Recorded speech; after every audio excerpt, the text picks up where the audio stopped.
Oh, no. How are you doing, sir? Been with PD all afternoon, so. PD maybe.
Over my shoulder. Okay, good evening, everybody. We'll go ahead and get started. For those of you that I do not know, my name is Ashley Boyle. I'm our Director of Parks and Recreation for the City of Kerrville, and I do want to thank you so much for coming here tonight. This is very much a community project, and we need your input on what we want to do, what the community wants. So thank you so much. We have a couple screens up in the back. I know it's kind of hard to see with some of these boards, but we'll be flipping through some presentations so you can take a look at the boards too. Before we get started, I'd like to do a little bit of an education on what this project is. This project has been talked about for a couple of years now. The Economic Improvement Corporation has programmed this project, the study, into their budget in FY16. This is something that that group identified as a project that they wanted to fund. So a couple years later, here we are. As you can see from our timeline, it's taken a little bit of time to get here. There's a process that we have to do when we use city public funds. The board that actually is paying for this study is our 4B Sales Tax Board of the Economic Improvement Corporation. So we have to go through a bit of approvals to get there, gets authorization from council, and takes a little bit of time. We did issue an RFQ process for our consultants. We had 9 firms that submitted, and Marmon Mock here today that will speak to you in just a minute was a selected firm, and they're based on their qualifications, experience, and understanding of the project scope. Part of the scope that we have for this project is evaluating our current complex. We are doing a needs assessment, which today here is one of them, the public input process, meeting with our stakeholders that are interested in the facilities, providing recommendations on improvements, basic maintenance issues, codes, doing concept planning, and also doing cost analysis for those resulting concepts. What we put in our RFQ for our consultants to look at were just ideas to get them started on what could possibly result in this. We wanted them to look at minimum improvements. What is out of code? What needs to be upgraded to ADA? What improvements do the pools need? Some other improvements look at, we've heard we want a year-round pool, we want a competitive facility, we want more recreational amenities. We put all of that stuff into their scope, but part of what we need you here today is to provide your input, as you can see on the boards, on what you like, what you want to see, what your needs are. So essentially, in a nutshell, that's kind of how this project got started. And then I'm going to talk real quick about what we actually do already at the pool right now. So the Olympic Pool is a summer operational facility. We are open basically Memorial Day through mid-August of this year. It's a 50-meter by 20-yard pool, and it's uncovered, so it's outside. It's exposed to the elements. We have a bathhouse, we have a pump room, we have a small baby pool, and essentially that's the pool. As you can see by the dedication plaque, it was built in 1970, and it has not seen any significant upgrades since in its time. The pool is showing some wear. There's some issues that our consultants will talk to you about as well, but it's time to do some upgrades to the facility. We have the baby pool, we have the high dive, we have the low dive. Operating hours are 12 to 6. We're closed every Monday. It's $1 to get in for ages 4 and up. And here you can see a snapshot of our attendance numbers over the last couple of years. We average about 180 to 200 a day, depending on the day, but we did see a little bit of an increase this year because we extended our season a couple of weeks. We hire roughly 25-ish lifeguards to operate the facility. Some of them are actually here this evening as well to provide some of their input, but they are trained through Jeff Ellis and Associates, and they go through rigorous training and audits to be trained to keep everybody safe at the pool. Our programs that we offer promotional days, which we started this past summer, where on these days if you wear a school shirt you get in for free, or Father's Day dads get in for free, all that kind of fun stuff. We do swim lessons, we do group swim lessons, we do private swim lessons, we do semi-private lessons, and our capacity actually was at 87% this year for swim lessons, so we're seeing a great return on that. A lot of kids getting trained how to swim. We do water aerobics 3 days a week in the morning. We have a group here representing them. We do adult lap swim in the morning as well. We keep a couple of lanes open during operational hours for folks that want to swim during the day. We offer a junior lifeguard camp, which is new this summer. This is something that kind of can help bridge the gap and get those younger folks ready to be lifeguards when they're 15. We train and compete in lifeguard competitions. We won the state competition the last couple of years. We do special events at the pool, such as our kids' triathlon and our wet and wag, and we also do rental opportunities as well. You can rent the pool, it's $200 for 2 hours. You can rent it Saturday morning, Saturday evening, or Sunday evenings. You can rent the pavilion, you can rent the picnic areas, and in a nutshell, that is our operations at the pool.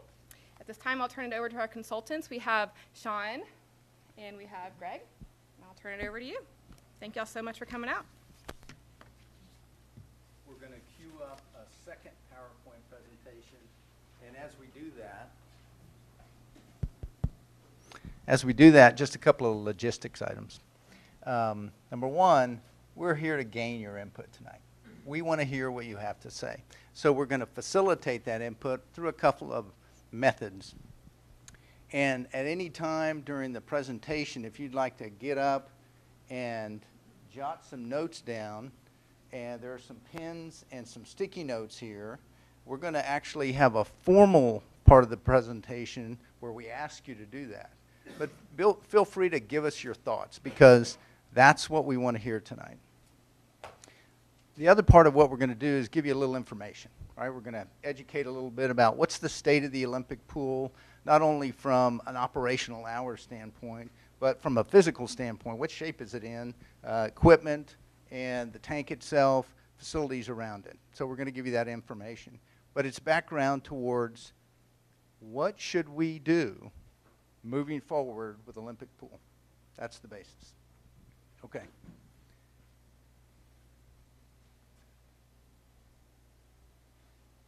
At a later point in the presentation, we're also going to ask everyone to get up, and by virtue of some sticky dots, we're going to want to get your input on what's most important. So we're going to go through some of this in the presentation.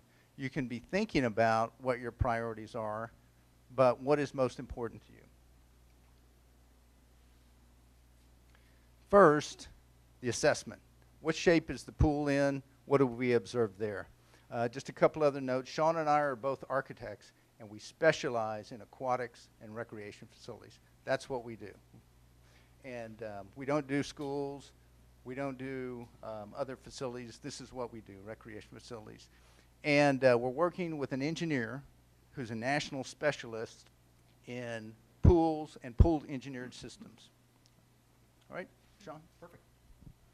Well, good evening. Thank you very much. I'm really happy to see this dense of a crowd. This is great. But first, you know a little bit about us. We want to know a little bit about you. How many here are swimmers? Nice.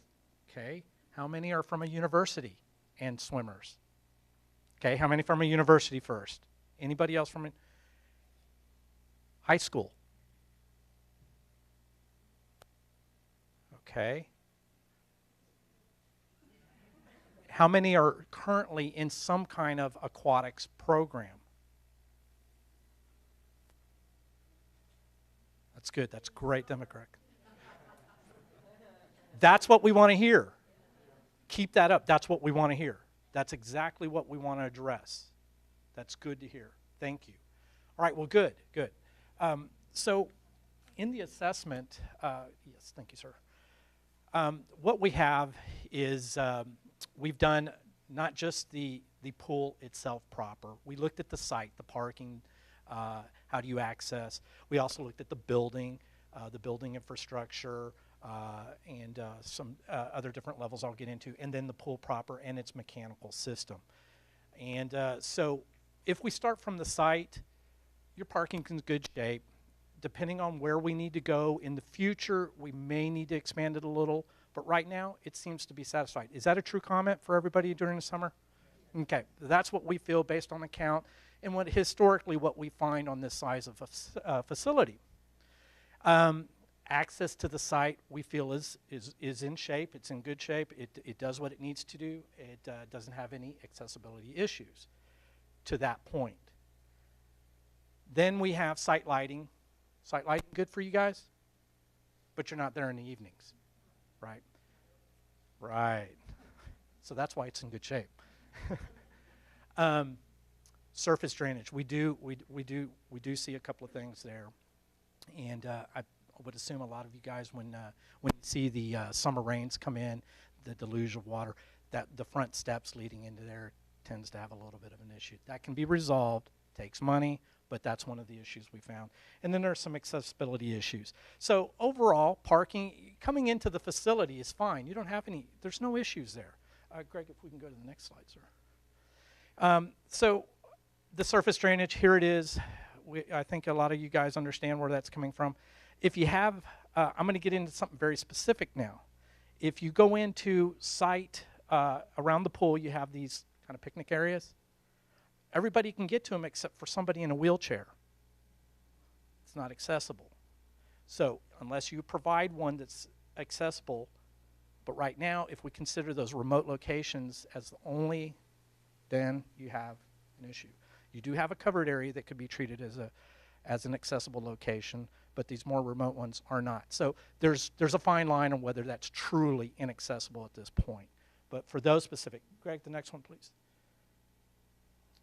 So building structure, we're going into the building. The building, we're going to talk about access to the lockers, the toilets, shower, water, staff needs, storage needs, in a first aid area. Greg, if we can go to the next one, we can start showing those. Your building's in good shape for being 40 years old. It's pretty good. but you can't condition it. You cannot condition it. If you do, you're going to go to some pretty extreme extents because of current code requirements to insulate. So there's some issues there. Now, as far as it's current and the way it was originally designed, the building's in good shape for the most part. Its bones are in good shape. But if we go and start looking at access, railings need to be 42 inches, guardrails. If you're over 30 inches, there's a real fine line there because you're right close to 30 inches. You get an ADA inspector that's picky, we got a problem. Greg, the next one, please. Inadequate storage for the staff, inadequate staff offices, and no first aid, designated first aid place. These are all current things that need to be brought up. Is staff convenience a code issue? No. But a happy staff is a good staff. And they deserve it. How many people know how often they've won the lifeguard, the state championships? How many times in a row now? 3 years in a row. Hats off to you guys. Okay, next slide, please, Greg. Here's where we start to getting into, when this was originally built, these were fine. This is not accessible to today's standards ADA requirements. They're fine right now, but the moment you try to do anything to address, add, renovate, these have to be updated. We're talking about the entrance into the facilities, the bathroom facilities. We're talking about access to the showers, access to the toilets. There's even some sink issues. You now have to have blades for your sink to operate the faucet. Mirrors are not at the right height. There's a plethora of things. 40 years ago, that was fine. 20 years ago, that was not. All of these were issues 20 years ago. Next slide, please, Greg. And then we get into the bulk of the stuff. Here's where it really matters now. Now you've got a facility that's 40 years old. You've got, Greg, if you can go ahead and go to the next slide. You've got a pool that's 40 years old. It's becoming a point to where to keep it up and to maintain it, it's getting more costly to do that. And that's what's going to happen. You've got cracks, you've got gutter issues, you've got coping repair requirements. Greg, the next slide, please. And then you get into the mechanical systems. Up in the upper left, those are your high-rate sand filters. They were replaced about 18 years ago. They're meeting the end of their life. You're going to need to replace them again. Your pumps, they seem to be going out about every 2 years, if I understand correctly.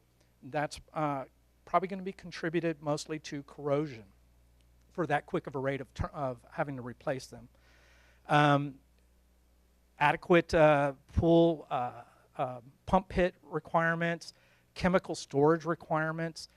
The chemicals are separated, but they don't have secondary containment, which is now required.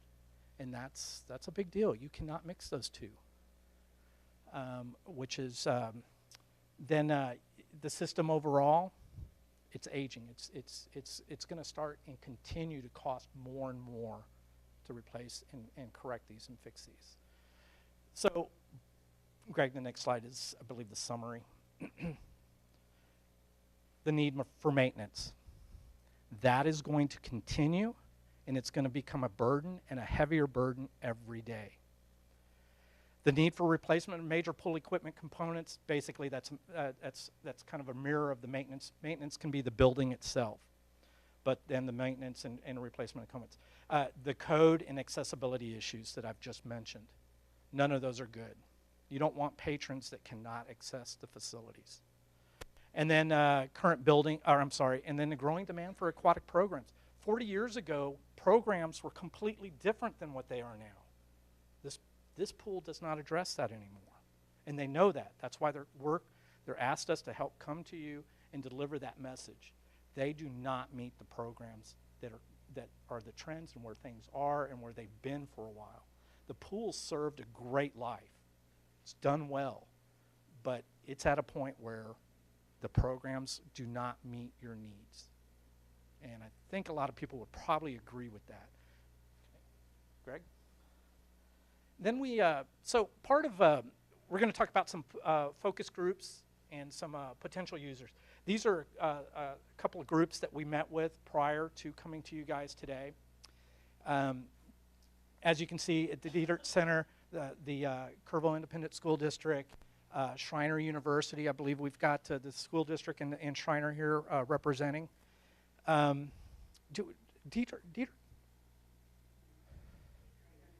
great. So we actually talked with the leads of those entities, and what we were trying to do there is understand what benefits, what can help them, what they can do that can help this project or future projects or development programs for the Olympic pool. And so, Greg, if we go into the next one. Here, when we were speaking with Dietert Center, longer hours, that was the first thing. Who mentioned, fantastic, you hit it right on the head. Open longer year-round, longer hours. Okay, what does that require? That requires staff. Okay, that requires revenue to help support that. Community service oriented and provide social spaces and social services. Fantastic opportunities. Pools do that. You guys have a wonderful opportunity here to weigh in and bring something to light that you would like to see here. The leaders from the Dietert Center understand that and express that to us. Hot water showers, I think we all know. Everybody wants that, and that's needed. And as long as we're not serving food, you don't have to have it, but it would be really nice. Okay, all right. Ease of entry into the pool, a couple of code issues. Back in the day when the pool was first built, the linear footage around the perimeter of the pool only required, at that time it actually didn't even require access, accessible access. But right now, the new code, or the latest code, requires 2 means of accessible entry, whether it's lifts or zero entry, a ramp. We don't have those. It needs to be there. You do have one lift, but that code has changed since they purchased that lift. So now it requires 2. Okay, ease of entry. And then a heated pool. What does a heated pool provide for us? Well, let's say the facility, and I'm starting to bite into what Greg is going to talk about. What if the facility wants to be open year-round? Heated pool is a way to do that, especially if it's outdoors. Yes, ma'am. Depends. Very good question. If we have competition as a part of that body of water, it's going to be 82 degrees, roughly, I believe is. So it's really a two-part. It is.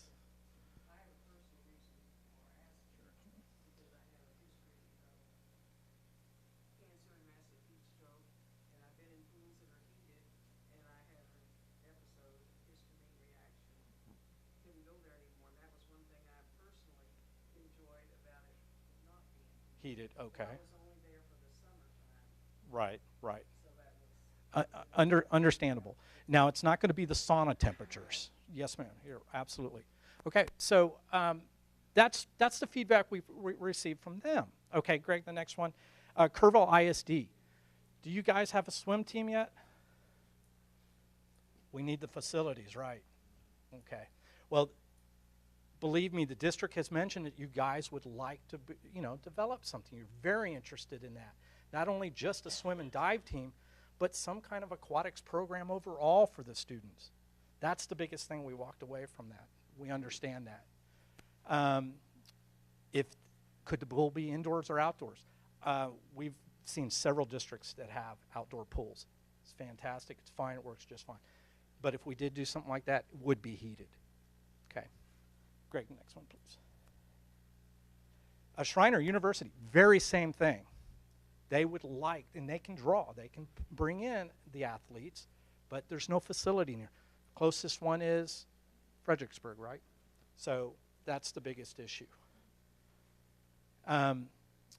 Schreiner also included, and I think this kind of goes for KISD as well, is coaches and locker rooms are not really needed. They can come And so I think that kind of transcends between, it's the same between the both of you guys.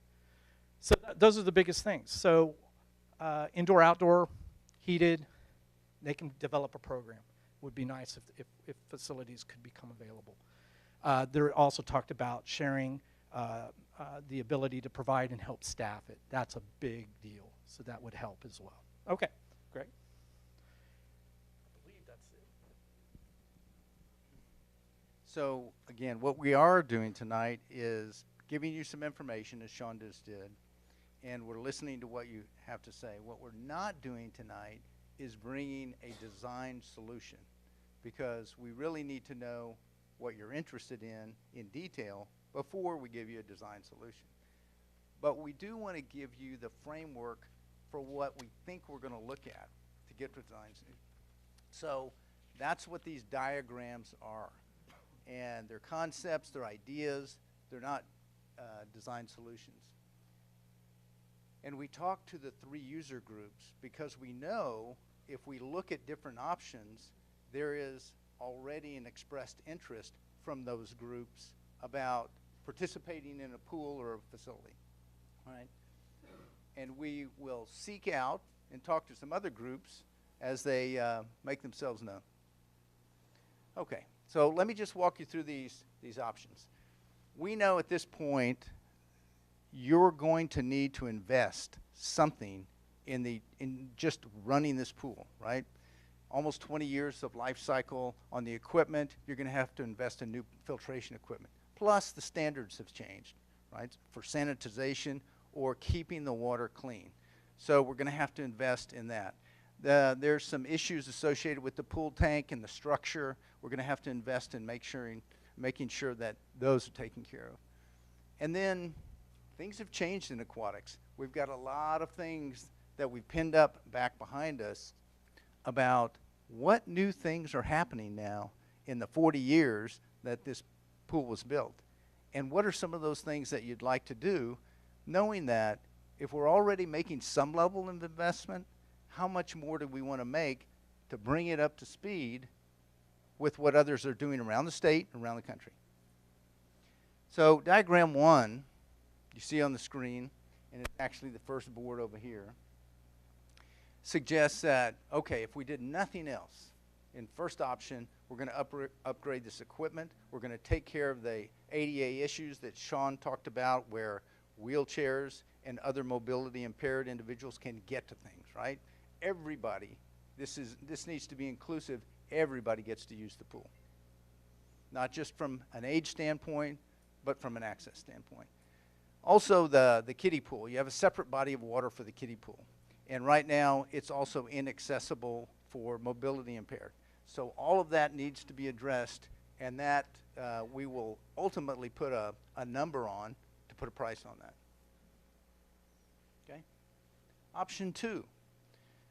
What if we made this pool more conducive to a competitive swim environment, right? But we did it in the context of a real efficiency of reusing what you have. So one option to look at is to put what we call a bulkhead, and Sean's waving to it. It's that centerpiece in the pool, that bulkhead, that bar across the pool that separates one area of the water from the other area of the water. Now, we can do it one of 2 ways. We can do it where that bulkhead allows a place for a competitive event to happen in the appropriate distance, 25 yards, and it still keeps the water flowing under the bulkhead. What's the significance of that? Well, if it's one body of water, you have one set of pumps, one set of filters, right? Now, you'll need something for a separate kiddie pool, and we'll talk about that, because we need to keep bodies of water separate for sanitation reasons. But just a fact of life. That's the way it exists. And we love them, but if you do, yes?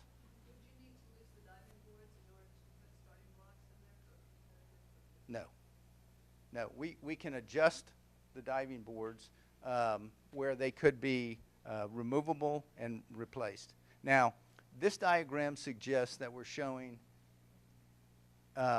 the competitive lanes at that end of the pool. We'll evaluate which end of the pool we need to have it in. But we like it at this end because of the depth for the flip turns. Too shallow. Won't work, right? Yes? What do you have then? You have what, 30-meter main pool? For the rest of the pool, it would be approximate, yeah, about 30 meters. So you lose the Olympic pool size. I'm sorry, lose the what? Lose the Olympic pool size. Yes, yes, Okay. right. But competition really does not use the 50-meter. Competition for high school and collegiate is really 25 yards. Okay. And then All right. certain So what we're suggesting in this option is the easiest way to develop a competitive course here that's fixed, because it's a 50-meter pool, but competition doesn't swim at 50 meters at the high school level, not even at the collegiate level. Right. So, but we've got some other options to address the concern, are we taking away water, right? Are we taking away too much water? So this one option suggests, all right, let's do it the most economical way instead of spending more money, right? Because progressively as we go through the options, there's more. So, but it's a good question. Absolutely, you're right. Now the open body of water is less. Yes? Following on with the Olympic pool idea, do you know why we have the Olympic size in the first place? And could we readily just say, okay, we're going to give up the idea of Olympic size? Yes, you could choose to do that. So, I mean, do we want to? Why did we have an Olympic size in the first place? Let me give you a little history. Yeah, I'm sorry. Let me give you a little history. So we're in the process of doing the construction on another pool that back in 1955 was built 50 meters by 20 yards wide. And the 20 yards affords 8 lanes to it, a narrow 8 lanes.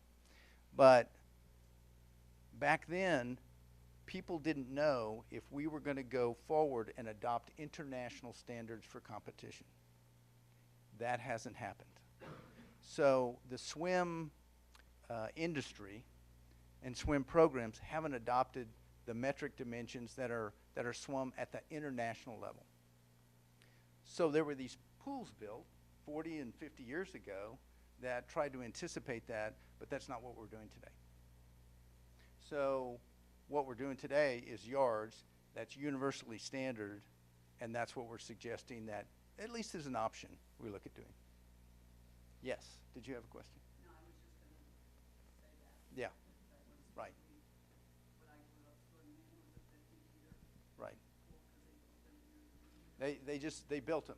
They built them, but that's why, in anticipation of adopting international standards, which you watch the Olympics, you know that they swim 50 meters, and they have some shorter events, but when it comes to high school and even collegiate events, we're swimming yards in the United States.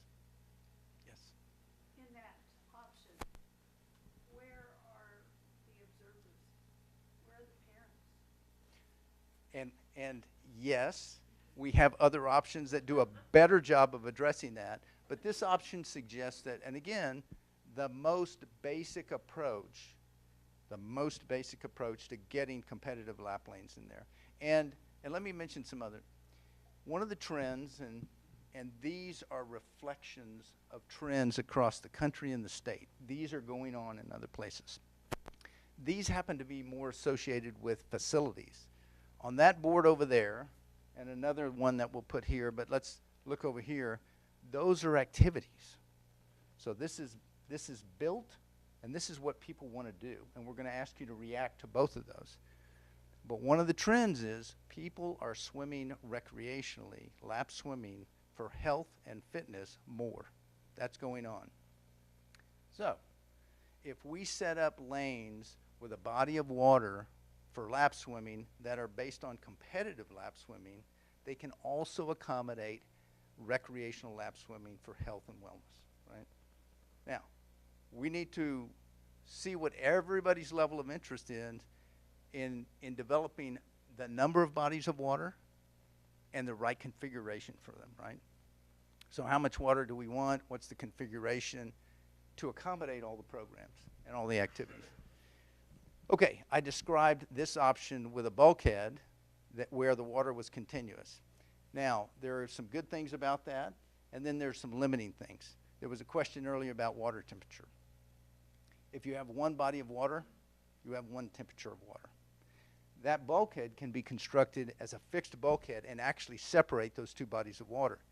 Now it gives us the option to have two water temperatures, right? So we can accommodate competitive swimmers that tend to swim in a lower temperature of water, and anybody else that wants to do it for health reasons.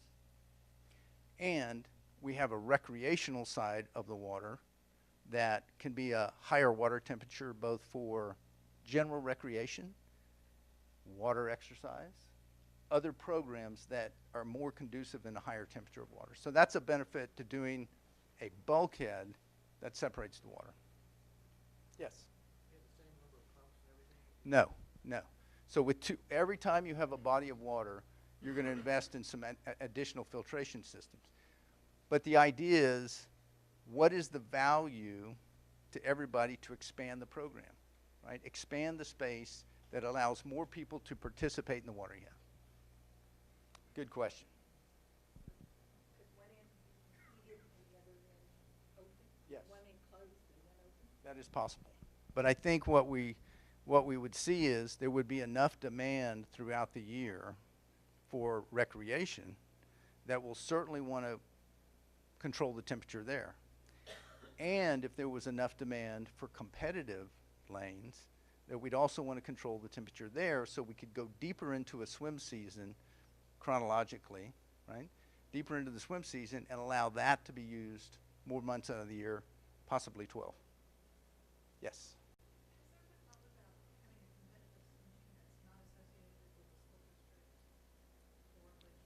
Yes.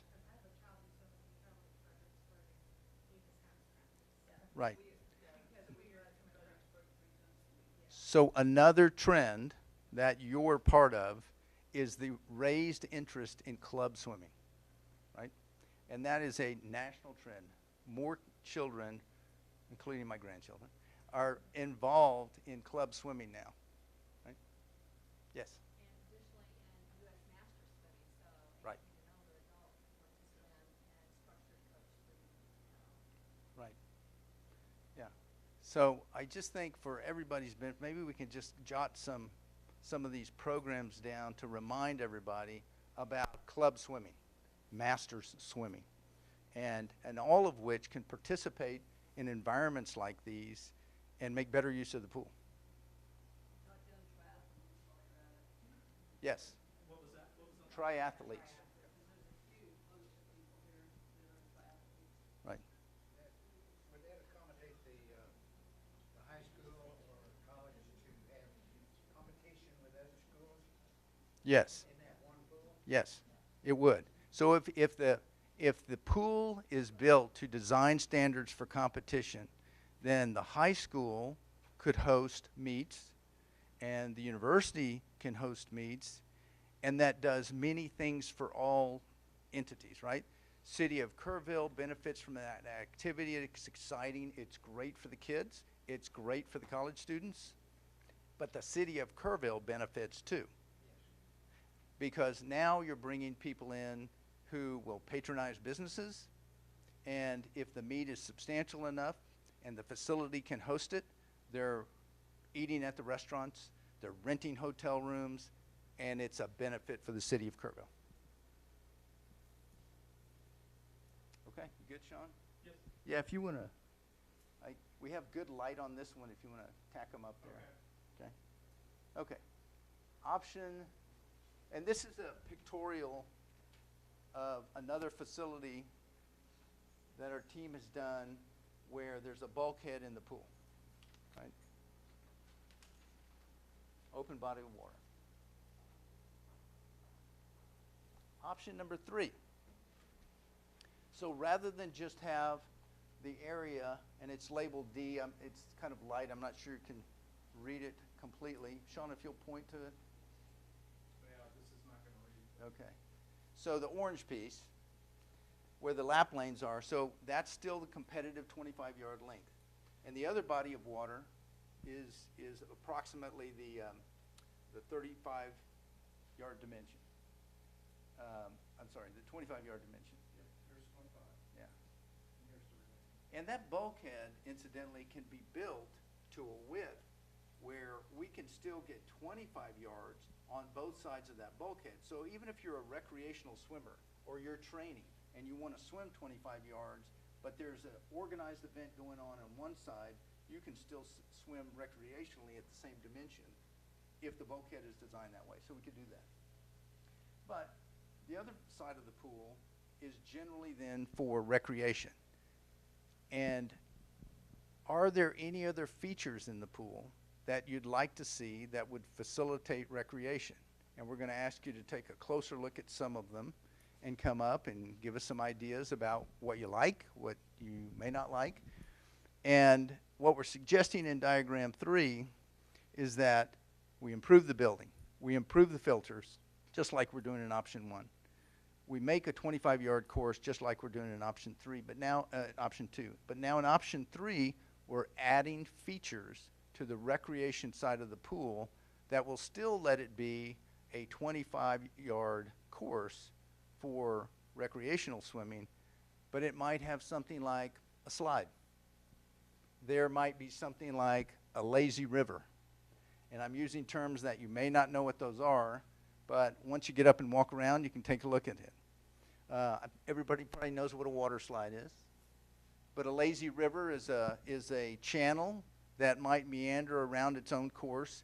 It's new construction, and we may or may not tie it into the existing pool, but it is new construction. It could be a standalone loop. Couple of options. There are more. So what we're suggesting is option 3 says we're going to use the existing tank, but we're going to add some leisure and recreation features to it. One thing to note, though, if we do make that leisure pool or the lazy river come in and out of the existing pool, if we are already updating the pumps here, we can revise those systems to accommodate that additional water and not have to have 2 separate systems. Right. So right now, in the use of the pool, as you use it today, it's not really organized for the 25 yards. It doesn't have any of the recreation features, but if we add them, we want to increase the use of the pool in any of these options. So the one thing missing on this facility that isn't associated with the water is an indoor air-conditioned environment. And why is that important? Because where are parents and grandparents going to go who don't necessarily want to be out in the heat all day but want to see their kids? Can we develop some indoor space that is an observation area, or perhaps is a party room or a rentable space? And we know, as Sean mentioned, we don't really have good first aid treatment space. So if we do some conversion to the building, and potentially in the yellow, an addition to the building, we can accommodate that. All right?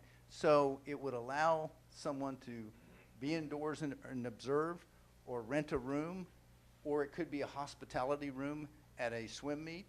There are a lot of uses that indoor space could be, and it could provide a much more comfortable environment. Yes?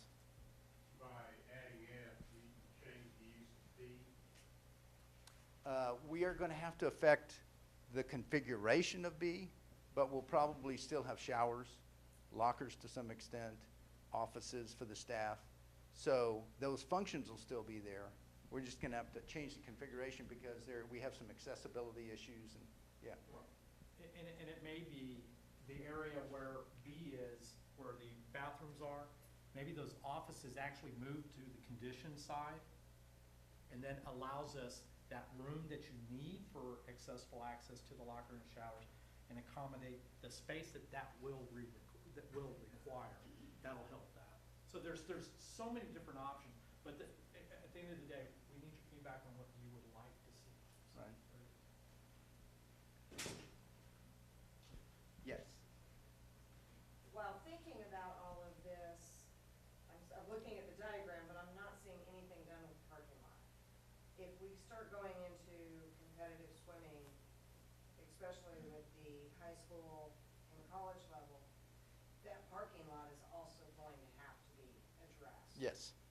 So even though it's in good standings, we're still gonna have to look into that also as a cost. Right. So what Sean was referring to when he talked about the condition of the parking lot is its drivability, not its size, not the number of spaces. Right. Anytime we even reconfigure this building, we're going to have to look at the parking count. And the parking count is a function of two things. What is the minimum prescribed by the local code? And the other is, what do you really need to have an event work, right? And there may be some sort of parking strategy where you don't necessarily build all the parking right next to this, but we have a school across the street, and I only mention that because there, in other locations, we have used parking strategies where there are shared use. Okay. Yes, sir. Just on the buildings, are you talking about a tear down and rebuild, or just gutting it and retrofitting it? So far as option 3 considers, is we're talking about a remodel and perhaps an addition, and not a complete tear down. We're coming to the next one, and the next one involves that. Good segue. Yes. The land that was filled with the ball fields down there? Yes. Is that included in the physical acreage or whatever of that? Is that a possibility of use for? Yes, it is. And so we've had discussions with Ashley and Parks and Recreation about the need for those fields right now. And because you all have invested in a new sports park, great investment, beautiful facilities, but it doesn't require as much demand to be held here on these fields. So these fields, at least one of them, perhaps both of them, are available to do whatever we need to do. So it could be parking at some point? Could be parking. For the aquatic? That's right. Could be parking, could be, if part of the facility is down the hill, we'll do that. Yeah, before we paint a picture that we got a facility that's spanning over to that, we need to understand there is a high-pressure gas line going through there. Oh. So, you still can do that. You just can't build permanent structures on that. But you can use it as access back and forth with the permission of them if there's an easement for that. But I don't want to paint a picture that we can build on crossing that area. And there's a significant elevation change too. Right. Where is it at? Okay, so, Good. Toward the street? see this fence line right here? And I'm sorry I don't have a full aerial, lesson learned. Right here, Okay. it's coming through right here. And this is also where it drops off immediately to the ball fields, about 15 feet. Total. Sean, you got I did have one.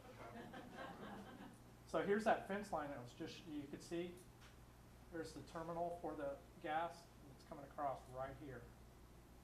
So, yes, we can build up to this zone, and we can build on this zone. You put bleachers or something there, right? Absolutely, and take advantage of the terrain. Yeah, Does that absolutely. pipeline go into the school? To be honest, I think it turns here and goes. Couldn't tell you. Kyle, if I remember correctly, the image showed it turning down this way. Was that the gas line? That main. Gas It goes to the school property, It- just under the hill, well, Okay, yeah, I know it goes right here, but from that point on, I don't remember exactly. Everybody knows Kyle Burrow, all things public works. So Ashley, if I misspoke any about those fields, okay. Yeah, so good question about the fields. Yes, they're available, and yes, we can cross the gas line. So there's a couple of elements to developing over here. One is the gas line, and the other is the grade difference between here and here, right? There's a hill. So there's opportunities and potential, but the land's available. And have we done pools on 2 different tiers? Absolutely. It's done quite often. What about that portion on the right side of the deepest part of the pool here? Yes, right here. That is available, and I think all of this is parkland, but that's available as well, right? So that could be part of a strategy. Now, I want to remind everybody, what we've shown in the diagrams is diagrammatic, right? Not a design solution. It's just trying to frame the discussion. Okay. So, to your point, we may end up building something over there. Yeah, you can put the kiddie pool there and We keep the Olympics. All things are possible.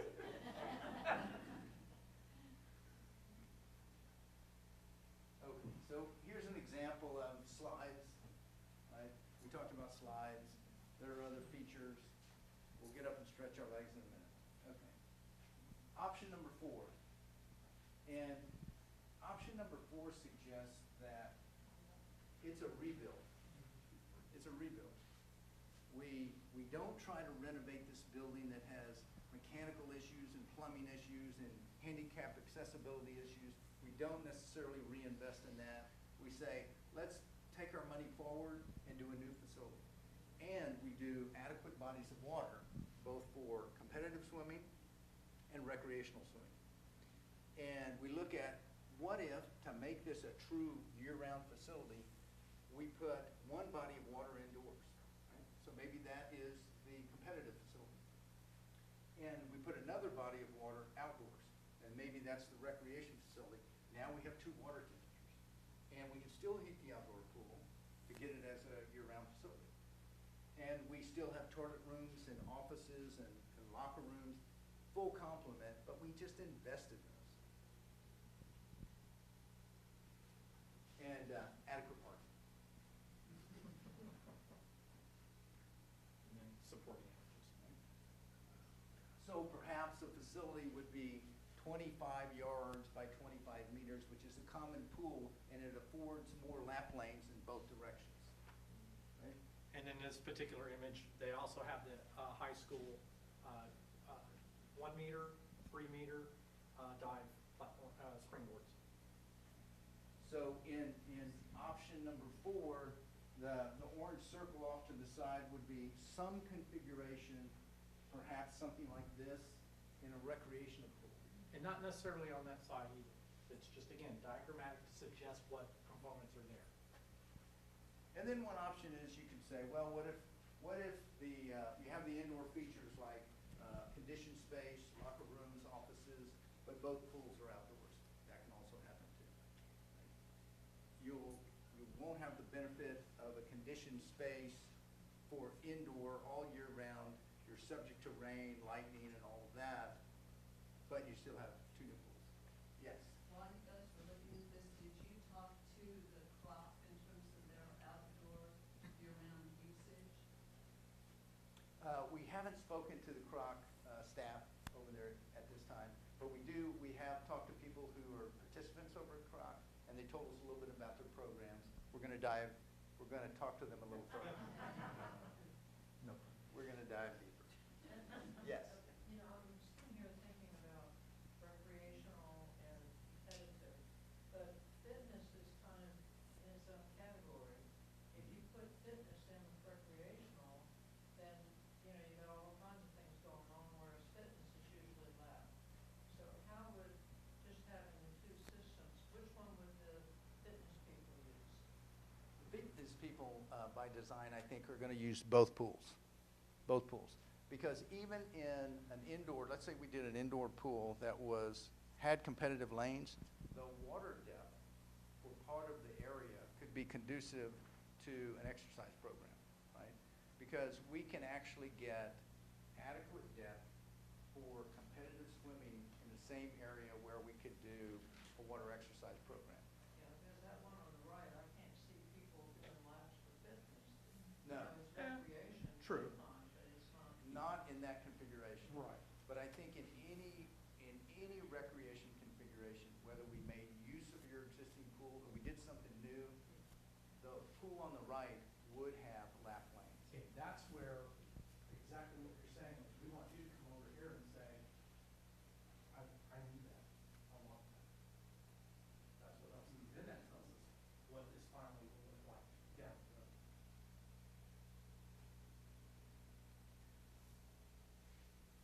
So we might have some options where there are lap lanes. Yes, sir. I'm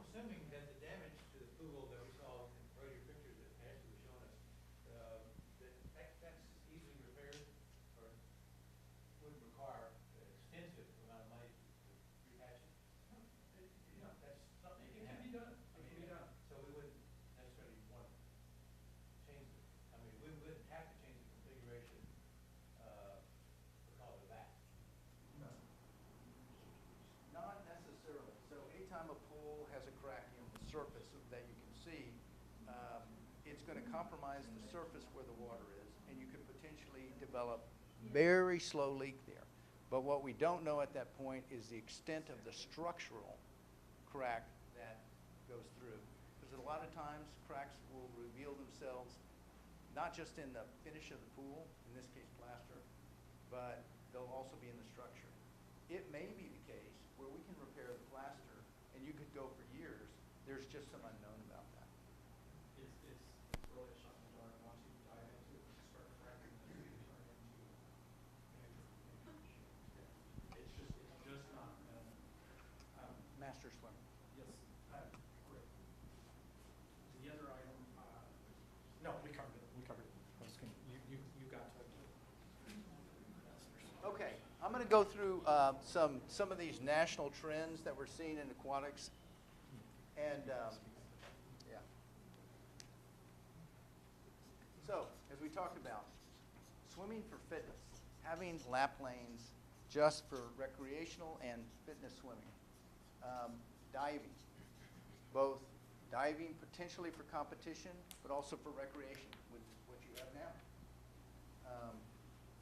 There's something called a zero beach entry, where it's like walking into the water in the beach where you go from zero to a shallower depth to a deeper depth. Sir, Yes. we have one of those in Kerrville at the Texas Lions Camp because of their disabled cancers. Glad you brought up Texas Lions. I actually know that. We are, Sean has currently completed the master plan for the Texas Lions Camp. which leaves that intact. So thank you for bringing that up. But there is one in the vicinity, and anybody that would like to see it or experience it could look at it there. Let me know. Just real quick question. Do you guys have access to that? Is any? Okay. Okay. Okay. Okay, so we know elsewhere in town, there's some, what we call a splash pad or a spray ground. You have some familiarity with that. That could be incorporated, but if you're investing in the bodies of water here, it may be duplicative for what you have elsewhere. But in the water can be a children's interactive play structure, right? They can climb on it, they can have a small slide on it. And then, of course, things like water basketball, water volleyball, which can be done in different geometries. You can actually do that in your lap swimming area, right? And it could be, yes? And your water aerobics. Well, we're coming to water aerobics. Yes, yes. But water depth and water temperature are key to water aerobics.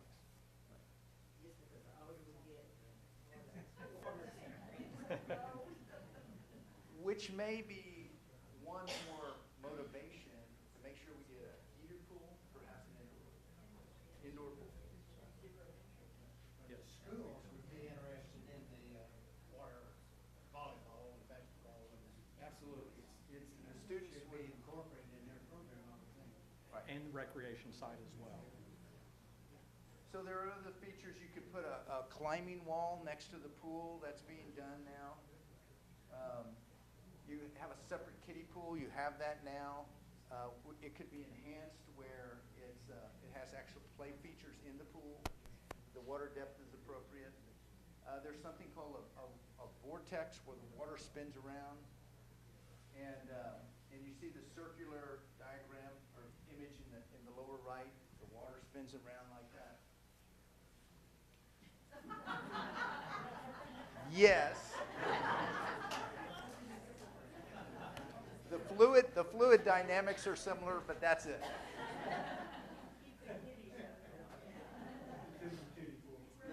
The slides range from everything to a small slide for young children and toddlers to a larger slide, which is fun for different ages, including us. The lazy river, I mentioned that. That's where water flows. The actual jets of the water make the water flow in a channelized area, part of the pool. A flow rider, seen in that lower left-hand corner, is kind of the thing for boogie boards.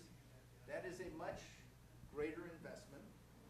It is a much greater investment in mechanization and water area, but it's being done in other places. Okay, we talked about competition, we diving configuration dependent upon the interest in diving relative to the competitive program. We can configure the diving to work with a competition pool tank. Diving would not be set up at a recreational pool. Who's the Aggie that took part in that one? Me. Okay, so just different configurations. All right, activities. I'm just going to breeze through these real quick. But again, I want you to think about the distinction between building a slide or a spray ground versus what do you want to do at the pool? What activities would you like to do? We already have a spray ground too. Sure, and that may not be a priority. Okay, what we're going to do now is, and Mark's probably going to kill me because I'm not talking into the microphone. What we're going to do now is, if you'd like to take a break and get a drink of water, please do that. Maybe take 2 or 3 minutes for those who want to do that. But we're going to begin passing out these dots that you peel them off. If you need help, we'll do it. You peel them off, and we'd like you to come up and look at these aquatic features and give us your input on what features you like the best. Yes. Which color? So we'd like to know green, to answer your question. Green. So we're going to pass it. Everybody gets green dots. You get 4. And the reason you get 4 is we'd like to know what your top priorities are relative to what these features are in a pool environment. And again, it has to do with lanes for recreational swimming. It might have to do with a feature like a climbing wall. And it might have to do with food and beverage at the pool, concession, or even this observation party room. So it's a mix of built elements at the pool. Yes? Publicity. This may be off the beaten track here, but I mentioned to people that I participated in a program there, and people say to me, we have a municipal pool in Kerrville. And I'm like, yeah. To do some of these things, these bodies in the pool, then we have to, it has to be publicized and Absolutely. work in the community. Yeah. I mean, I wouldn't have done it if I hadn't been involved in another program at Peters Center. The programs won't thrive unless the people who are engaged in them let other people know. And Parks and Rec has a complete marketing program that they're going to expand, and Ashley can talk a little bit about that. So it's a combination of an organized marketing program, word of mouth, the groups actually participating in word of mouth, and there might be fundraisers for the groups and all that. We have the press here tonight. But publicity is very important, right? It's not always if you build it, they will come. They'll come if they know about it. Right? Okay, who does not have green dots here? Please help yourself to the refreshments.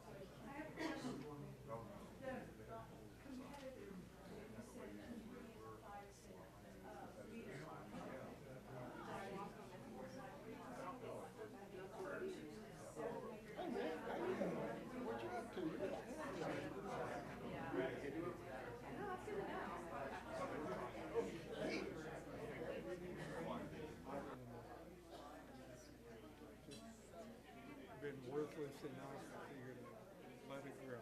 Well, It's time to go. you know what?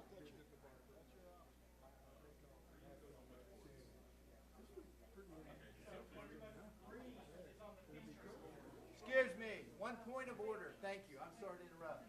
We only want you to, at this time, put the green dots on these 2 boards here. Nothing on the aquatics activity yet. We're going to give you new dots for that. So what about the blue dots? I've already started passing out the blue, but that's fine. As long as they know to put the green on here. So what you're gonna, okay, you enter, all right.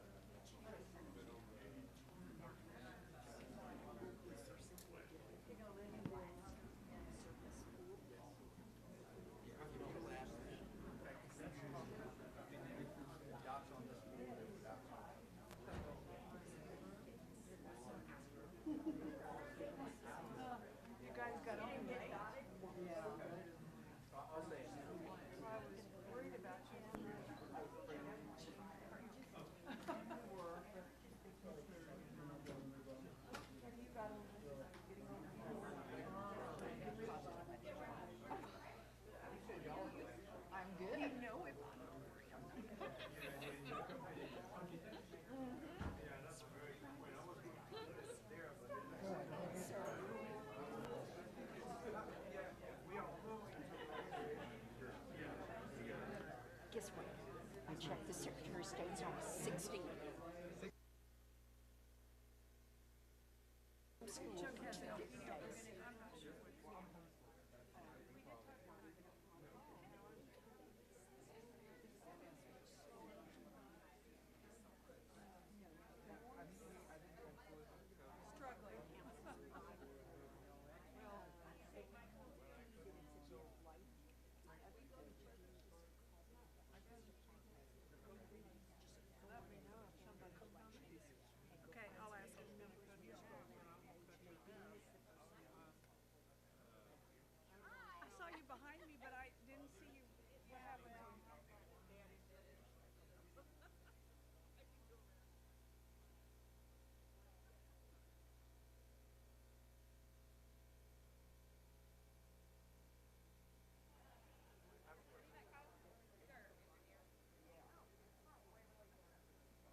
Testing.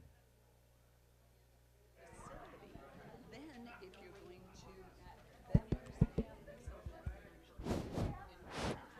to Test. Yeah, okay. Okay, thank you very much. You guys are doing a great job. But I'd like to see if we can wrap it up on the features. And we have 2 more exercises we're going to go through relative to your preferences. So if you could take your seats now. Is there anybody that feels like they need more time with the features? Hi. Did you get dots? I did. Great. So we're all good. Dots and food. That's right. Okay, thank you very much. So if you'll take your seats again, I think everybody can then just take a quick glance where the emphasis is. Now, some of you may already have blue dots. If you don't have blue dots, please raise your hand. Okay. I'm going to get Sean re-engaged here. And Kyle, if you'll help out. Ashley, could you help us distribute blue dots? Whoever does not have blue dots. We're on the honor system here, so. They get all 8 blue dots.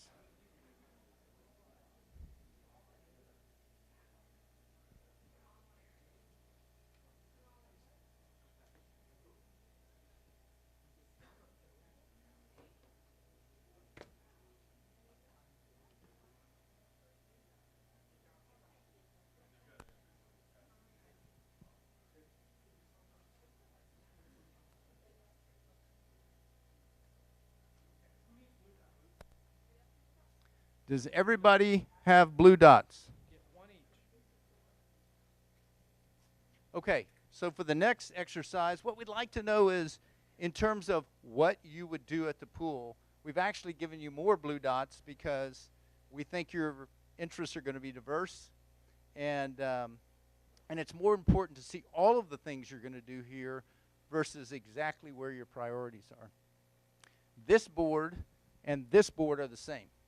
So you can either work over here or work over here, and there's actually some elements here. But if anybody doesn't know what any of these terms are, don't hesitate to ask Sean or myself.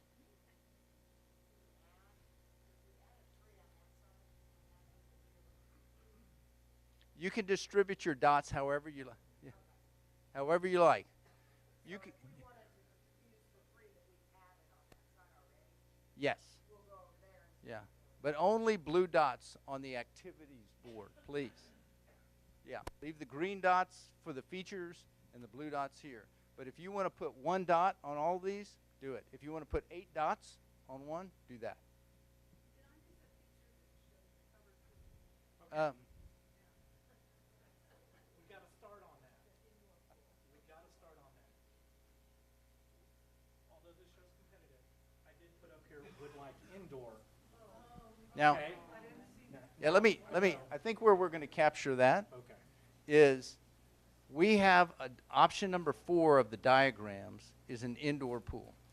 So we're going to ask you to do, that's the 3rd exercise. We're going to give you some more dots, and we want you to express your option or your preference for which diagrammatic option. Okay. So then we'll place only 1 dot. we know there's a concert about to start. So we want to push through this. Yes, real quick. Is there any, we're talking indoor pool, is there anything being discussed about using the bubble, the inflatable roofs over it? That's possible. There are some issues with bubbles and inflatable roofs, part of which is potentially energy and or durability and longevity.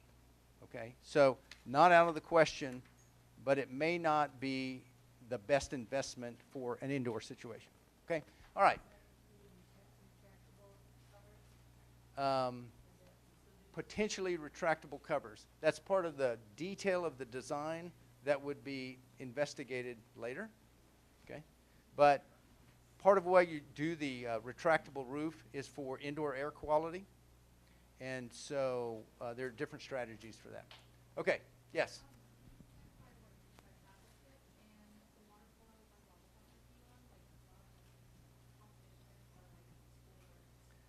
Water polo could be club, could be recreational. The city may organize water polo. Just know that water polo requires certain dimensions and depths to the pool. So if there's a lot of preference for water polo, that will affect the depth of the water and how much of that water we have. Okay? So, battleship. Yes. I'm gonna come back to the battleship. Yes. Absolutely. Yes. Now, could I ask you, I'm going to come back to battleship, but could I actually ask you, in your experience, how do you engage in fitness relative to aquatics? Do we have water aerobics, we have lap swimming, is there something in particular? Well, lap swimming, to me, would be Right. But we'll also put fitness up here next to lap swimming.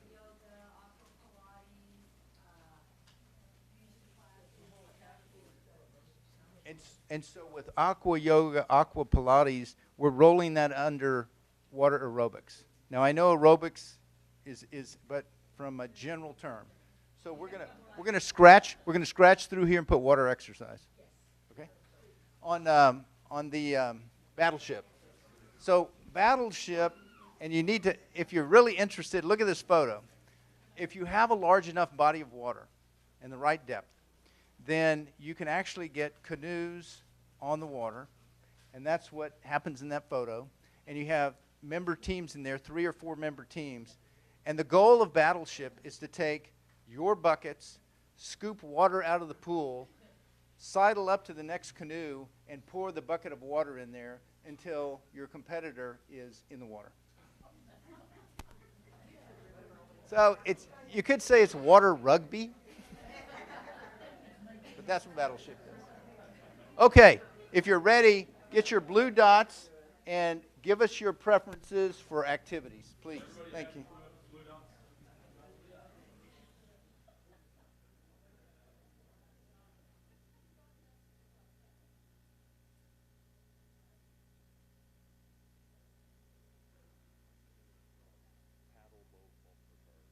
Could you write that down? Yeah. Yeah.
Whoever comes up, they get 1 dot, and they get to place it.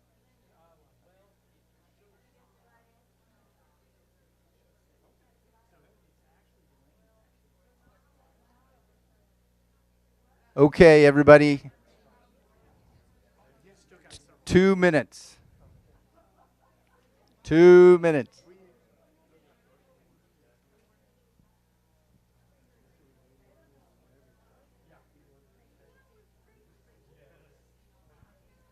And I'd like to remind everybody, if you have comments to write down, we have the yellow stickies that you can write on there. Just ask for a yellow sticky and you can write your comment down about anything. Right here.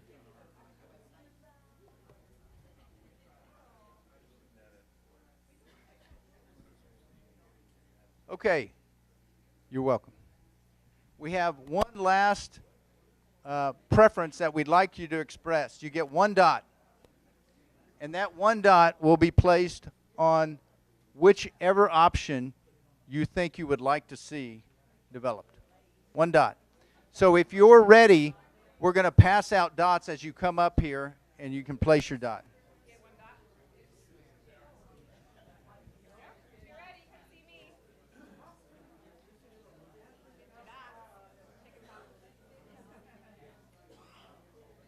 Yes, the indoor option is number 4, is the indoor option.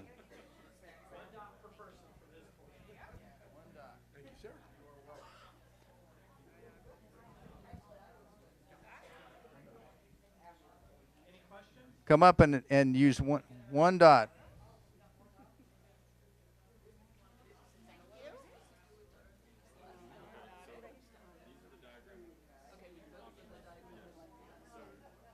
If your preference for whichever optional, yeah. So if you'd like to say, I'd like 1, 2, 3, 4, or 5. Yeah. I didn't get to speak to you on that, but you know, I wanted to do every indoor just completely from scratch, which is what that one is, right? Why not do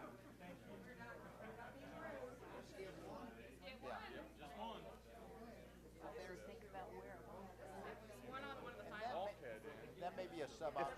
If everything is, you know, structurally sound and all that, to me that would be cheaper doing that than just trashing this and starting all from scratch. Except if you're building this level of structure and you're investing in that, to then go ahead and invest in renovation in here, which is going to be significant, then I thought you said the bones are okay. the structure's okay. You don't have to knock it down. Right. But you're going to have to take out many of the walls. Remodel. You're going to have to put in air conditioning. Right. Right. So that is a sub-option, and it may ultimately be what we're going to do, but I think it's probably represented by the fact that we put a cover over the pool. Oh, okay. We put a cover over the pool. That's basically what we're saying. So vote there, even though I think remodeling this one would. Absolutely. Right. That's right. Because that may ultimately be what we do.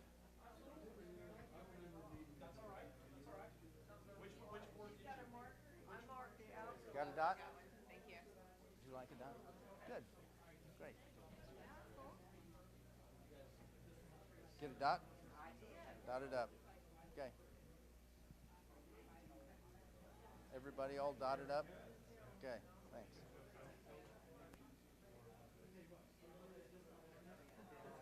Everybody get your dot? Who wants a dot?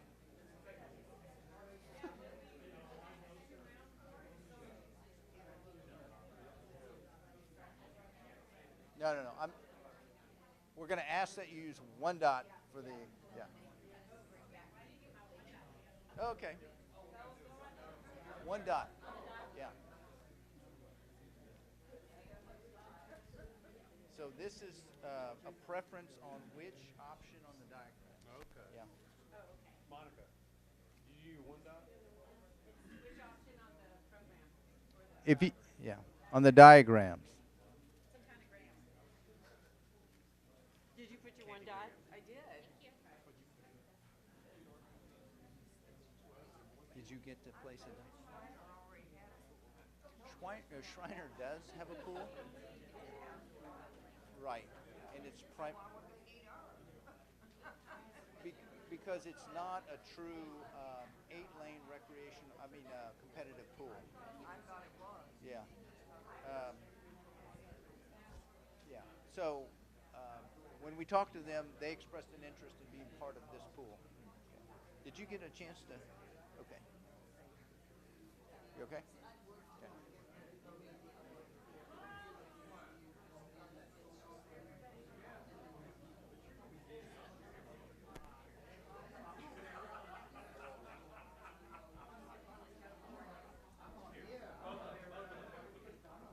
Did it not? Okay, thank you. Okay, thank you very much. Last call, if you have not taken your 1 dot and placed a preference for the diagram, here it is.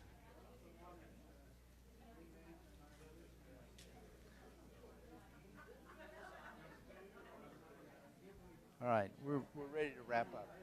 Okay. Sean, how you doing over there?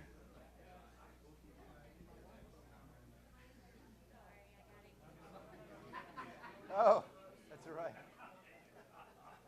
Okay.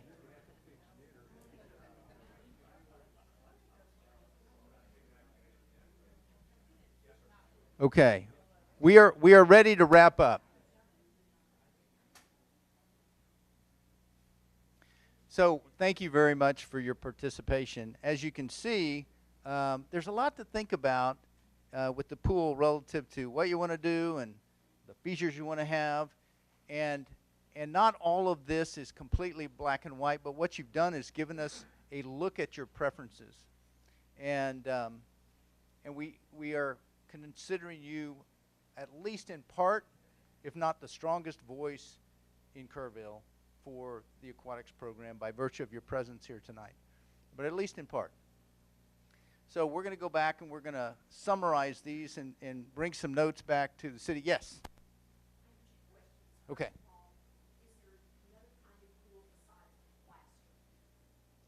Yes, there is. There are fiberglass pools that are generally smaller format. And when I say smaller format, they're not necessarily competitive pools. And then there are prefabricated panel systems in pools. We're doing one of those right now. And pools can have a liner, and the liner actually becomes the water barrier. In general, from a cost-benefit standpoint, plaster is generally the least cost to do a pool, but panelized systems are becoming more prevalent. In fact, as I mentioned, we're doing one now where we actually took a 20-yard wide pool like you have here, and we cut off the side of it so we could make it 25 yards wide by 50 long, so that you get more lap lanes in the width of the pool, and we're lining that with this pre-engineered panel system and a PVC liner. Okay, so really making use of part of the tank. In that case, and every case is different, that was the most economical way to approach it. Yes? We're talking at this point in time a chlorinated pool, but that is to be determined also. Now, every pool in Texas has to have 2 methods of sanitation. And so there will be a backup method of sanitation, and typically that's ultraviolet light that kills. For saline versus chlorine, one of them is cost. The other is, and the chlorine, by virtue of its more generally accepted and used, is going to be a little less cost. And the filter systems are less expensive with chlorine. Pool operators are generally more familiar with the chemical treatment, and so it's a little easier to use. But those are the primary ones. There are 2 others that occur to me. One is the silver copper ion exchange, and then just forgot the other one. Are they cost prohibitive? I wouldn't say prohibitive, but they are more, and there's some benefits. Bromine, that's the other. Yeah. Bromine, because that breaks down more slowly to chlorine, and you have less issues with absorption of it. Right, and bromine is less commercially available, which means your chemicals are going to cost you more over time.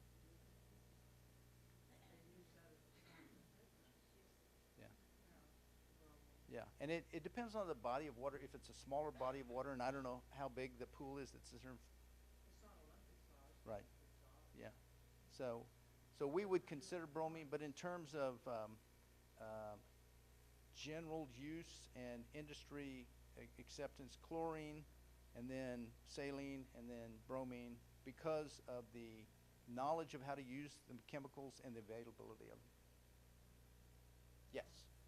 If we were not to have a covered pool but have an open, would we consider the use of circulating water to solar, like on top of the buildings and copper tubing facilities? And also, what kind of, in this area, given our climate, how long could we efficiently heat the pool before we use that? And how many months would we use it?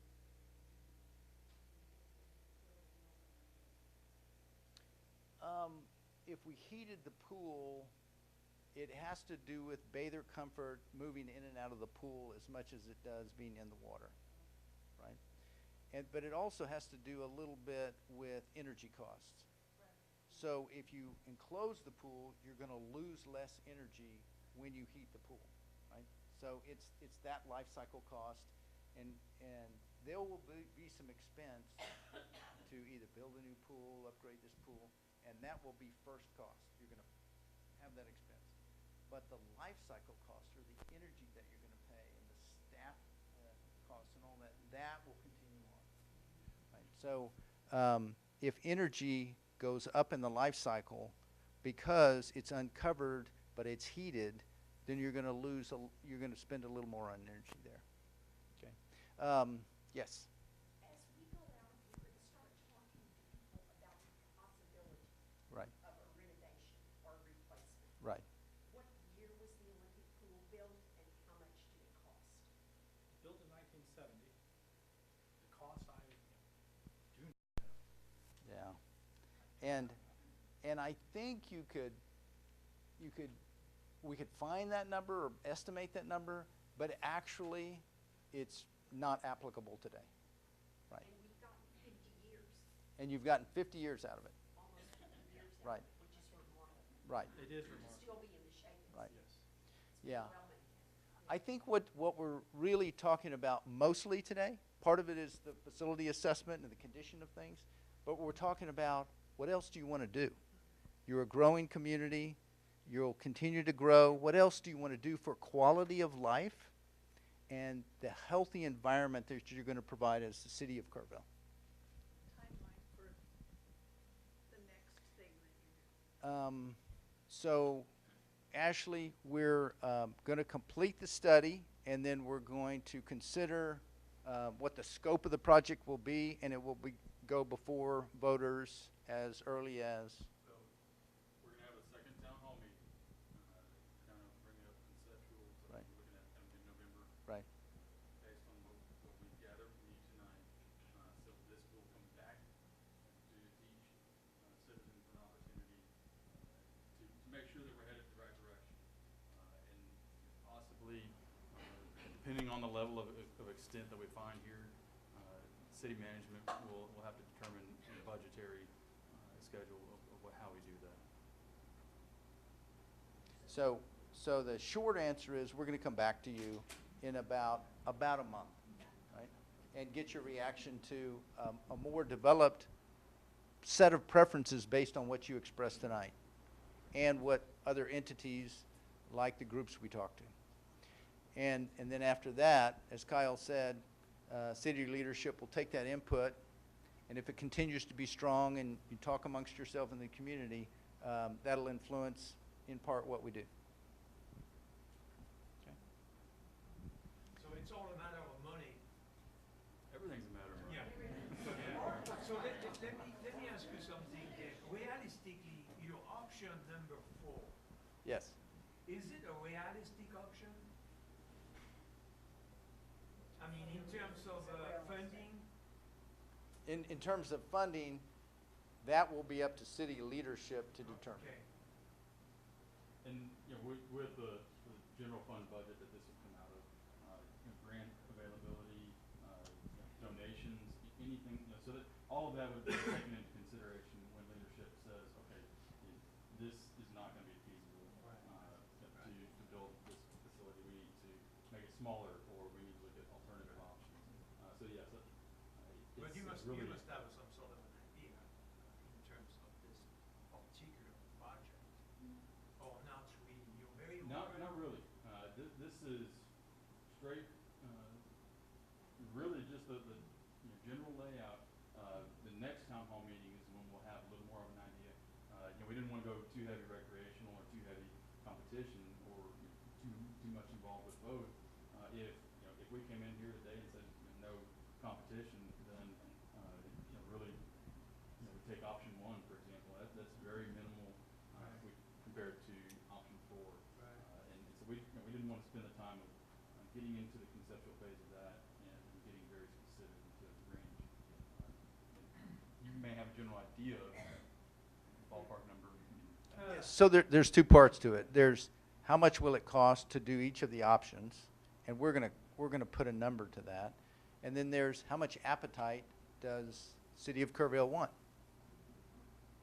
What's the appetite for the City of Kerrville? And that's why we've been asked to help provide the studies to help extract that. So how do you figure the input in terms of fund from, let's say, Shriner?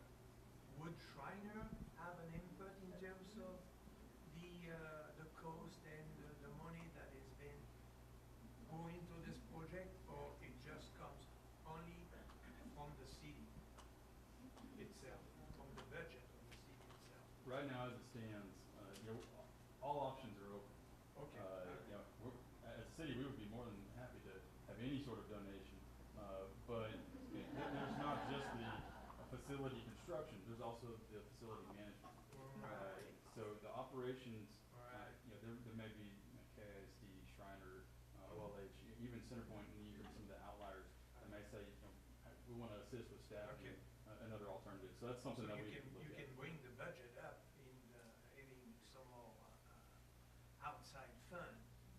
Yes, sir. Operational costs are a Yeah, big deal. yeah. So if they can come and help with that aspect of it, that would be fantastic. So To what overall about the set that entry, cost. the entry fee? Let's say that you go with one of the project here, then how are you going to determine the entry fee for the pool? Because I'm pretty sure it's not going to stay at what it is right now. Well, IEC would cater to, like, the competitive of other schools coming over and being in competition. That would all fit right into the IEC's concept of putting money in. Right, yeah. So there's a lot to take into account once we Yeah, gather all right, that yeah. information. I'm sure it's, Yes. Staffing. Are there issues with staffing at the present time? Yes, that's what we've heard.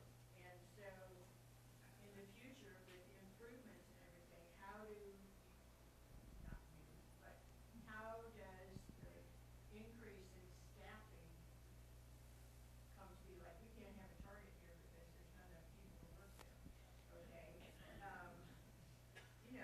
How will we staff a place that has even more things to do? I mean, I don't know what are there Get some money from KISD and get some from Shriner.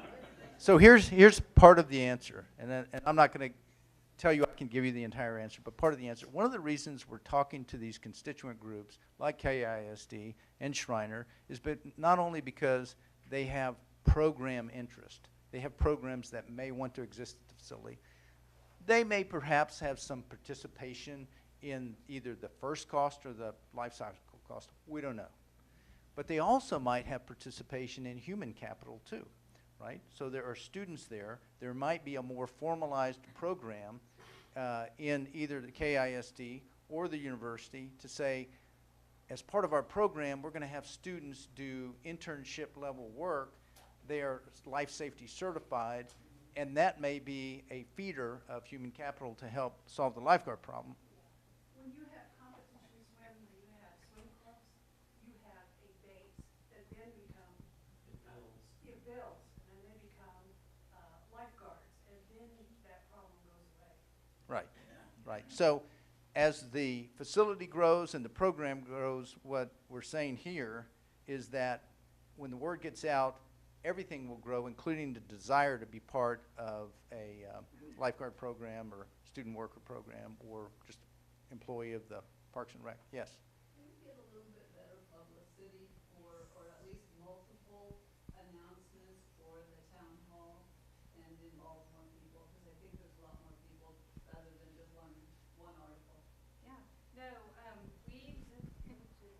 That's a good comment. We always struggle with getting our messaging out. So what we did is we did some public notices in the paper. We issued it on Facebook. We sent out email blasts to those that are folks that are signed up on our websites. We sent out emails to the participants of our last 3 years of program. So, but any ideas that y'all have to help us get this messaging out, we would surely take it. But you can also sign up on our website to subscriptions for our department, and we will definitely get that out. But yeah, that's always a struggle for us too. And word of mouth. Word of mouth, Facebook, like, share, post, all that good stuff. Another comment on the employment is some of the feedback we're hearing from people is, you know, we're open 2.5 months out of the year, and folks are looking for employment that maybe that's part-time year-round. So we're hopeful if we do have a year-round facility, we'll get those folks that are looking for constant part-time or full-time work versus 2 months out of the year too. So one of the conclusions we're drawing from tonight is based on this group, at least here, is that you're not really that interested in just replacing the equipment and just keeping it running. You want more. You want more perhaps in features. You want more perhaps in the built environment. And that's one of our takeaways from tonight. And it appears competitive swimming Right. appears to be a big part of it. Right. Longer And a longer swim season, not just for competitive, but for everybody's use of the pool. Yes. We swim at the Frog Center. They have an open pool. We swim all winter there, except when the temperature. Excuse me? Only is if it's warm enough. Not everybody can swim out. You were about to finish, except if Yeah, it's, except when the temperature is below 50, which, okay. Yeah, then that becomes issue. But for people that swim, lap swim, it's never a problem. All winter long, we swim. do you pay a fee at Croc Center? Well, yeah, because we're a member of the Croc, and Mhm. we use the pool. Yeah. Yeah. But as you mentioned earlier, everything relative to the finances of the operation will be considered, right? We're actually going to do a financial analysis for the operation of the pool. And a fee structure will be considered. Will be considered. And and this is a general question. If you had more, would you be willing to have a fee structure? Show of hands. Absolutely. Absolutely. I mean, it may, yeah. People are willing to pay more if you offer more. I mean, Yes. I mean, if you can swim 8 months of the year, Right. it's great. Yeah. Instead of 2 months. Yes. But I think that's also a takeaway from tonight is if there's more that people are accepting and they're willing to pay a little bit more. So, some quick comments. If there are any additional information that you would like to share with us, if you can write them on the stickies, take a few minutes to do that. The other is I can pass out business cards. You can email us, email Ashley, and then thirdly, notifications. If you want to give your email now, let's do that. Or if you're going to respond to with some comments, I'll have that email and I'll pass it along to Ashley and make sure that gets put so that the notifications are out there. So, and I'm going to suggest just a kind of one item on what Sean said. Ashley has business cards here. If you have any comments, questions, suggestions, I would channel them right to Ashley and we'll get them. I'll send them right back. We just want to make sure we collect everything. Okay.